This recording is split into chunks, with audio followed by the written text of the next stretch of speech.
everybody, it's Chris from the Evermore YouTube channel, back with the second edition of the Morning Magpie, which is just a news show, very short news show, just telling you a little bit about the headlines that are going on with NUFC this week and just the kind of things that we'll be covering off in this week's podcast. So let's get stuck in. We all know about what happened at the weekend. A point at Palace, whether you think it's a point gained or 2 points lost, I think it's the former personally. There's been loads of fallout from it.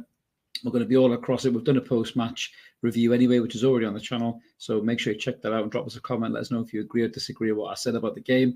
We're going to be covering that and what's going on Monday with me and Mark, and obviously Wednesday with the lads and Evermore. We'll have a bit more of an in-depth look into it as well. So we all know some of the talking points on there as well, which is Eddie Howe also said that he disagreed with the VAR decision, which is probably the biggest talking point of the game. Shocking, really, to be honest with you. It was just, I still can't get my head around the decision. It wasn't the only one that day as well. There was loads of the teams that got shafted by really poor officiating. Eddie was kind of calm as he normally is and very, very reserved, very articulate, the way that he goes on. One former Newcastle number 9 would like to have seen Eddie maybe kick off a little bit more, which was Shearer. We'll be covering that as well on what's going on Monday with me and Mark. Shearer was totally on the money yet again. It was just like he was smashing across in like the good old days, just talking about VAR, talking about the people that are operating it, all the problems that are there.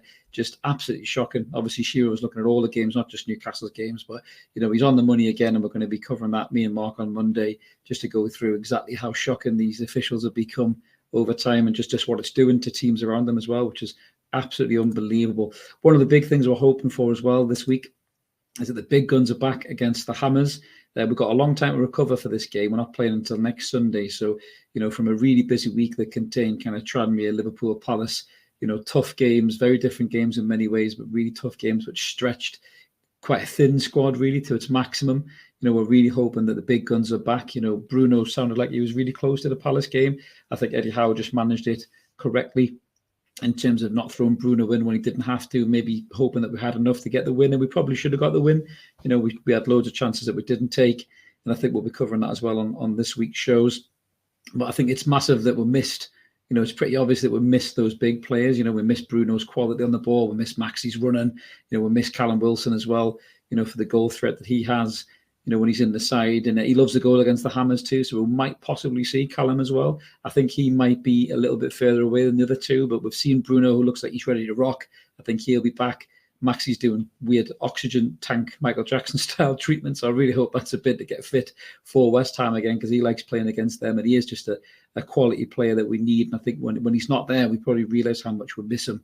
When you've got the likes of Jacob Murphy coming off the bench and players like that, just gaining a collective sigh from probably the Toon Army, massive in the crowd and everywhere around the world, wherever you watched it. But fingers crossed the big guns will be back this weekend, but we'll be looking at the likelihood of that probably on Evermore on Wednesday, live at 7. So make sure you check that one out, guys, as well. One of the good talking points from the weekend, I think we all mentioned it, I certainly mentioned it on the post-match review, was once again, Elliot Anderson excited. When he come on, he looked fantastic. He's just got no fear, wants to get in the ball, wants to make things happen. We'll be talking about the argument as to whether is it ready for him to start games. Does he offer more than maybe the likes of Mickey Almiron and Ryan Fraser? It's a bit of a debate. We've had a bit of a debate in amongst the Evermore squad about this. We've got different opinions, but we'll be covering that on Wednesday. Definitely, guys, check that out, because that'll be a really good show. I would love to get your feedback as well in the comments, as we always do. And also, finally, a little bit of transfer window frustrations. There's been some stories going around about players who wanted to come to Newcastle and the route was blocked by their clubs.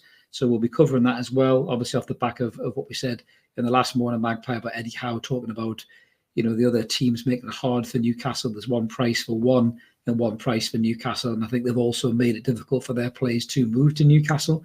So we'll be covering that, probably a little bit of what's going on with me and Mark on Monday night at 10 o'clock. So that's us all wrapped up, guys. If you like what we do, please remember to click that like and subscribe button.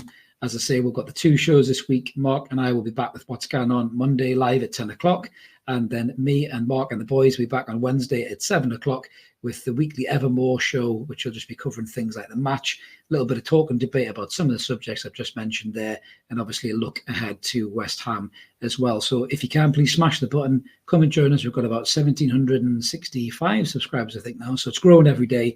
We're really close to that 1,800 mark. We'd love you to push us over the limit and then onward to 2,000. So this is Chris signing off. Let's keep supporting that team of Core United and have a good morning, Magpies. See you later.